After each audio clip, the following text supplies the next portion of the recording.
আসসালামু আলাইকুম। পূর্ববর্তীতে আমি যে বীজগুলো রোপণ করেছিলাম সেখান থেকে কেমন চারা পেলাম সেটাই আজকের এই ভিডিওর মাধ্যমে শেয়ার করব। এখানে যে চারাগুলো দেখছেন সেগুলো হচ্ছে PKM1 ভ্যারাইটির চারা।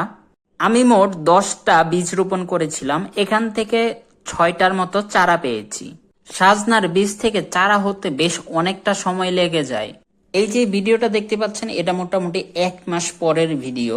PKM1 এর 10টা বীজ থেকে এখন পর্যন্ত 6টা চারা পেয়েছি। হয়তো বা আরো চারা পেতে পারি বাকি 4টা থেকে, কিন্তু আরো সময় লাগার সম্ভাবনা আছে। আর এই পাশে যে চারাগুলো দেখছেন এগুলো হচ্ছে ODC3 ভ্যারাইটির। ODC3-র 46টার মতো বীজ রোপণ করেছিলাম, এখান থেকে এখন পর্যন্ত মাত্র 8টার মতো চারা পেয়েছি। আগেই বলেছি সাজনার বীজ থেকে চারা হতে বেশ অনেকটা সময় লাগে, তাই হয়তোবা সময় নিচ্ছে। এখান থেকে হয়তোবা আরো চারা পাবো। ইন্টারেস্টিং ব্যাপার হচ্ছে প্রথম দেখায় অনেকেই ভাবতে পারেন হয়তোবা এখানে 3টা বীজ থেকে 3টা চারা হয়েছে, কিন্তু আসলে এখানে একটা বীজ থেকে এরকম 3টা চারার মতো বের হইছে। আর এই চারাটা অপরাজিতার ডাবল প্যাটেলের হওয়ার সম্ভাবনা রয়েছে। আর এগুলো যেগুলো দেখছেন এগুলো হচ্ছে সিঙ্গেল প্যাটেলের অপরাজিতা।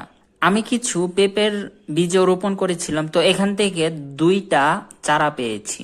এখানে 2টা অপরাজিতার বড় চারা দেখতে পাচ্ছেন, এগুলো আগে রোপণ করা হয়েছিল। মাশাআল্লাহ এগুলো কিন্তু বড় হয়ে গিয়েছে। সাজনার ODC3 ভ্যারাইটি থেকে 8টার মতো চারা পেয়েছি, আর PKM1 ভ্যারাইটি থেকে আরো 6টা চারা পেয়েছি।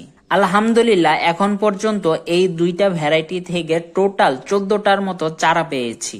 ইনশাআল্লাহ আশা করতেছি পরবর্তীতে এখান থেকে আরো কিছু চারা পাবো। আজকের ভিডিও এই পর্যন্তই। সবাই ভালো থাকবেন, সুস্থ থাকবেন। আল্লাহ হাফেজ।